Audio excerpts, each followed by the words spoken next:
Hi everyone, welcome to 20 Q&A with Suba TV. With Suba TV, what we always try to do is to give positivity for a positive lifestyle. So 20 Q&A program is designed as such that we meet talented, popular personalities who have done a lot of things to this country, maybe to the world, and we'll quick fire 20 questions to them and we'll try to understand, try to absorb a little bit of smartness, little bit of wisdom of them. So we have invited one of the special personalities in Sri Lanka today. He is one of the most popular personalities these days in Sri Lanka and always has been a super talented personality. So thank you for accepting our invitation, Dr. Kishu Gomes. Thank you, Tharika. Thank you for the wonderful introduction. Appreciate it very much. Welcome to our program. Thank you. So we'll start with our first question. Sure. So we can see you as a Chief Executive Officer, as your profession, but you have marked your name in many different fields. Right. What do you like to be called the most? A businessman, entrepreneur, athlete, writer, model, actor, or something else? Look, I'm like to be called Kishu Gomes. I don't want to frame myself, to a particular area and be recognized for one thing I do. Instead, what I've been trying to achieve is a situation where when the name Kishu Gomes is heard, people will be able to basically recall everything you just mentioned, and for them to finally decide who they want me to be based on their own assessment, based on their biasness. But one straight answer to the question is, I like to be known as Kishu Gomes. Yes. So, like we have already mentioned, you have a significant presence in many different fields. But being everything, having everything, how do you manage your time and energy, especially? So we can always see you as an energetic person. Right. A lot of people complain about not having enough time to do what they expected to, what they have to do. But in my case, I've always had enough time to do what I've chosen to do. The reason being that I only take up things that I like to do. So therefore, I never feel tired. Whether it's 6 hours or 8 hours or 18 hours a day is not a matter for me to be worried about, because everything I do because I like to do them. Even this particular interview, when you contacted me, it's something I wanted to do. So therefore, I made time for this, and after this, I have 2 other commitments as well. So the trick or the difference is that, yes, I do multiple things, and you just mentioned, few of those only. But since I do, all these things I do with utmost desire, I never feel tired. So therefore, I have the maximum level of energy one needs to have to be able to accomplish those tasks or activities, at the highest level possible. Yes, my third question to you is very important for our viewers as well, because we haven't seen any difference in your look for so many years. Right. You look the same. Okay. How do you maintain your appearance? Well, thank you for that compliment, but if I look at my photographs taken 20 years ago, I see a difference, right? But the point you're trying to elaborate is the fact that I've been maintaining myself. That's probably what you're alluding to. So that's all about what I do to maintain my first impression. Which I think is extremely important, because if you really look at how people make judgments, if you see 100 people on the road, you would be able to make a fairly reasonable, accurate judgment as to who they are in terms of what they do, the job they do, whether they live in Colombo outstation areas, whether they are earning 50,000 rupees a month or 100,000 rupees a month or 500,000 rupees a month. Whether they are people who drive vehicles, they may be people who are walking on the road, but there are many visual vibes that you can read in order to finally make a judgment as to who that person is. So in my case, I want people to see me as someone who's very confident, who has achieved things in life, who is able to give something to the other people.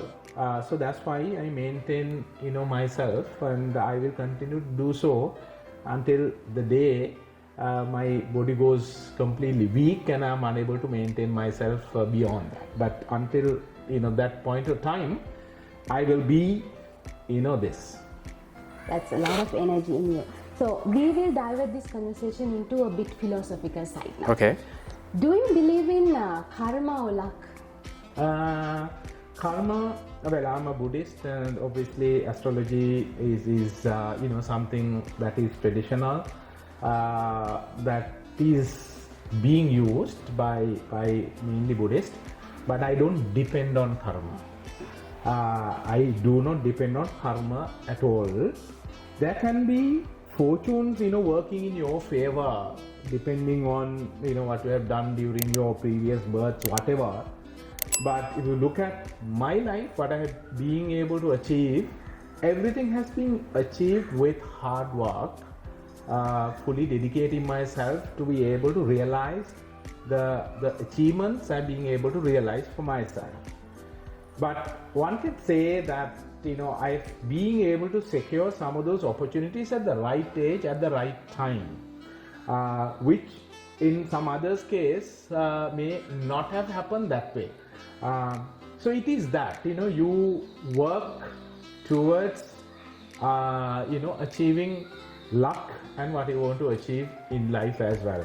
So while karma may be a true philosophical or theoretical notion, I do not depend on karma, and I try to change my karma, and that's what I believe in.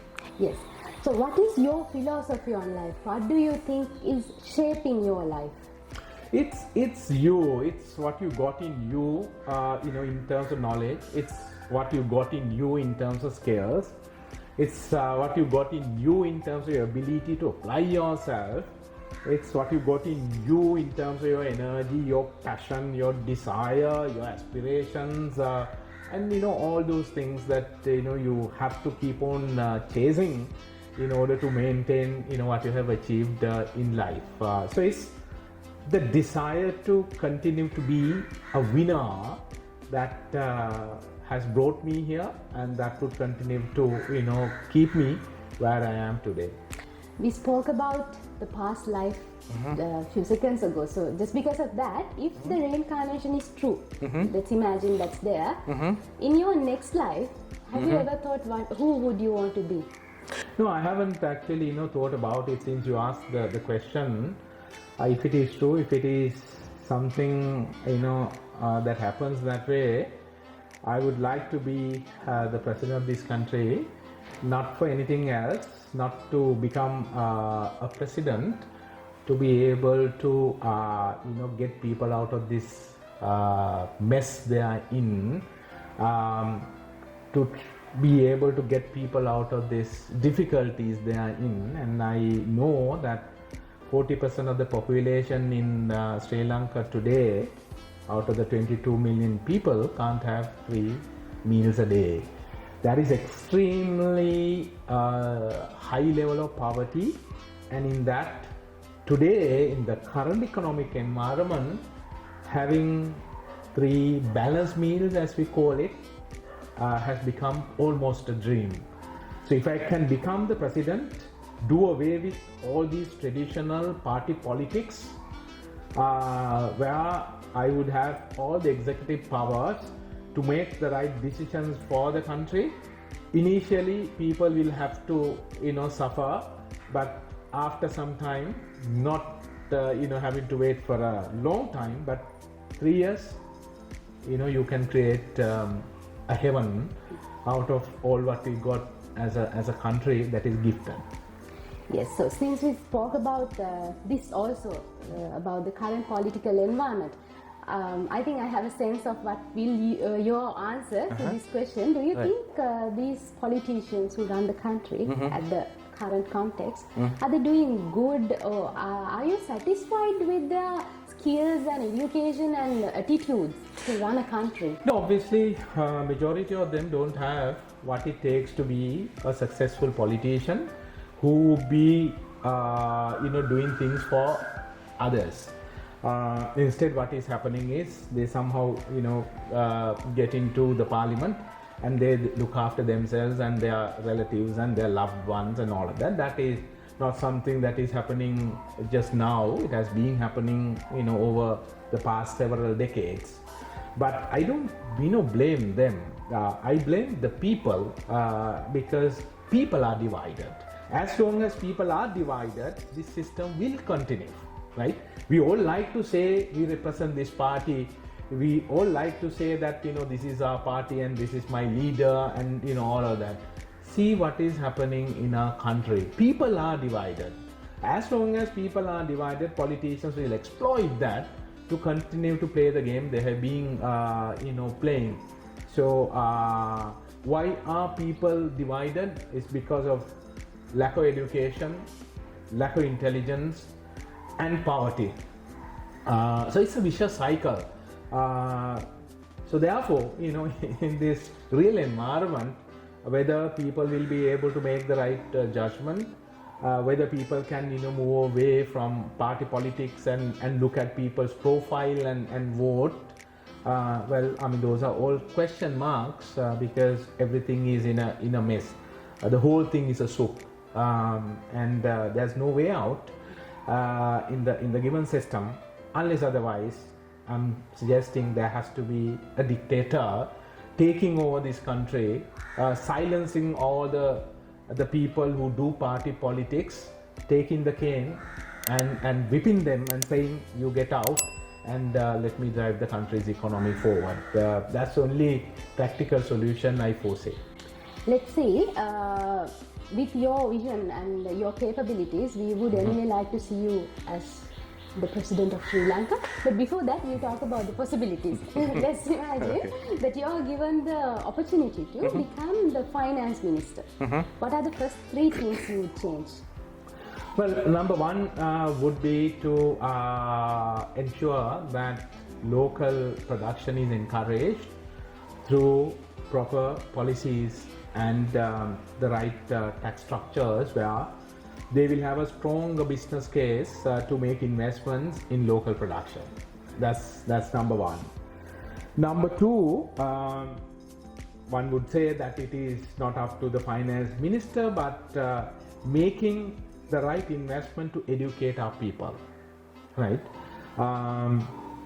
And the future will depend on how best we educate our people. When I say educating people, is not about educating the younger generation, the school-going children. It's not that. We need to educate even the adults, right? Every single citizen in this country needs to understand basics of economics, right? When they ask for something free, they need to know that they will be the ones who will be paying for it as well, right? So you get something now, and tomorrow they'll have to start paying back for it. So that's nothing free. So that level of education, needs to happen.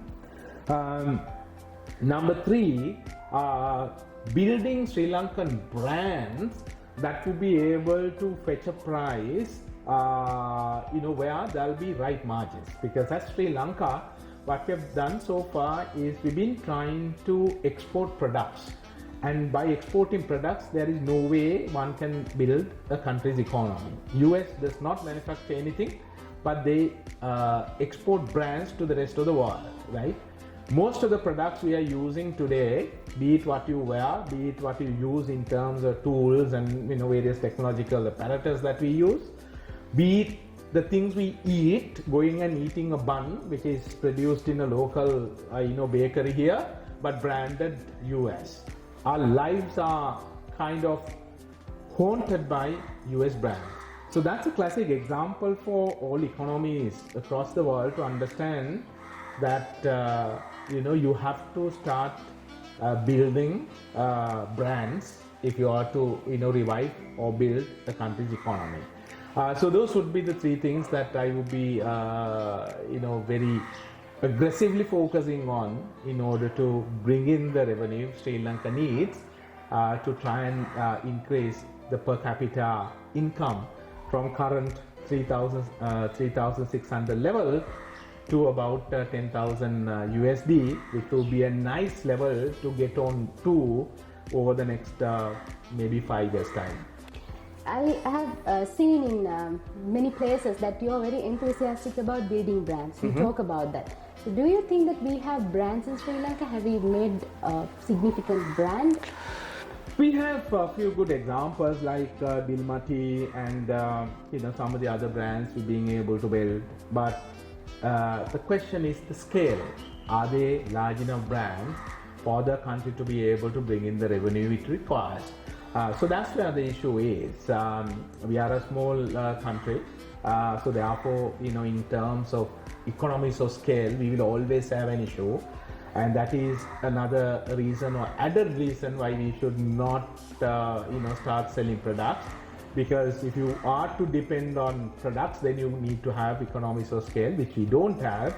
So therefore, it has to be brands. So what can be branded? If that was going to be a question, from you, anything can be branded. From our gems to jewelries to spices to tea. We have a few good examples, but we can go beyond that. Our tourism, has to be branded. But not during this period. We need the numbers at this moment of time, then it can happen subsequently. So anything that we produce here in terms of services and products can be branded, and that's the way to increase the revenue for the country. I feel that you have a strong concern about Sri Lankan education system. So in the current context, do you think our education system is producing people who can contribute to this economy? If you look at the evolution over the past, say 3 to 5 years, we've seen some kind of alignment. But are we fully there? Do we have, what is really needed? Answer is no. We have a long way to go. But what is important is for the government to come up with the right policies where Sri Lankan universities can award any degree. Now see, today we are in a situation where our kids go to Nepal to study medicine. Our kids have to go to Bangladesh to study medicine. Our kids have to go to China to study medicine. Are those countries where we should go and get medicine qualifications from, or medical qualifications from? So these guerrillas in the medical fraternity are not allowing the parties, the governments to come up with these right reforms, and they're being extremely selfish. So that has to get corrected. Yeah. So my next question to you will be very important to our viewers also. We'll imagine there is a talented, dedicated young person in Sri Lanka who wants to do a difference. What is your advice for him to be an entrepreneur or try to climb the career ladder in a multinational organization? The word entrepreneurship or entrepreneur has been wrongly used in Sri Lanka, not just today, but over the past 2 decades. People tend to think that achieving success in life only comes through entrepreneurship. People don't know that there are jobs that can fetch 20 million rupees a month. In Sri Lanka, there are jobs in local companies where people can earn 5 million to 10 million rupees a month. People don't know in a country that there are expatriates, right? People coming from other countries who are heading local organizations earning as much as 5 million to 10 million rupees a month. Okay, so that's why I'm saying this entrepreneurship is not used properly by our society, and who to be blamed is the academic fraternity that should be blamed, because they do not understand the real world, and as a result they have been telling the younger generation, you can be a rich person only if you become an entrepreneur, right? So you need to have a balance of entrepreneurs and professionals. see what India has been able to achieve. You look at Fortune 500 companies in the US, you look at the top 20 companies in the US, at least 5 are headed by Indian CEOs, right? An Indian CEO working in a US company, which is a listed company, sizable company, I'll tell you, would be earning anything between 200 million. I'm talking in terms of Sri Lankan rupees, 200 million to 500 million rupees a month. So why haven't we as a nation not understood this, issue, right? So the kids have been misled hugely by people who don't understand the world, who don't understand Sri Lanka, and continuing to promote entrepreneurship as being the only way to succeed in life, which is extremely bad. And I'm just trying to make a difference. I mean, look at myself. I'm not being an entrepreneur, but today I'm creating so much value for the country. It's not just for yourself, but it's for others as well. As an entrepreneur, you might touch so much money, but at the end what you are able to put in your pocket is what matters at the end. So by being a professional, if you can put more money into your wallet, what is wrong with it? On the other hand, currently we can see a lot of educated people and skilled workers. They're trying to migrate. So if you were in their position, would you do something differently? No, I wouldn't do anything differently. Only thing I would do differently is producing more of such people you were talking about. Today, the number one revenue that we generate as a country is expatriate worker remittances, which stands at 7 billion US, right? Of course, these days due to this currency issue, not $7 billion coming to the country, but in a normal year, $7 billion. If you are able to double it by sending more people, and we have produced enough, what is wrong with it? Why are people harping on this very traditional, conventional thinking and saying brain is bad? Brain could be bad when we are not producing brains.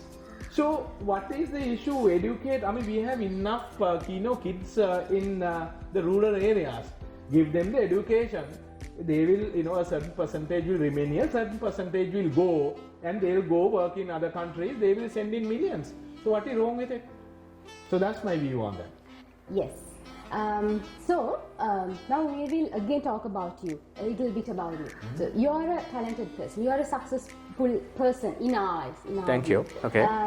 But haven't there any instances where you also felt demotivated, down, frustrated?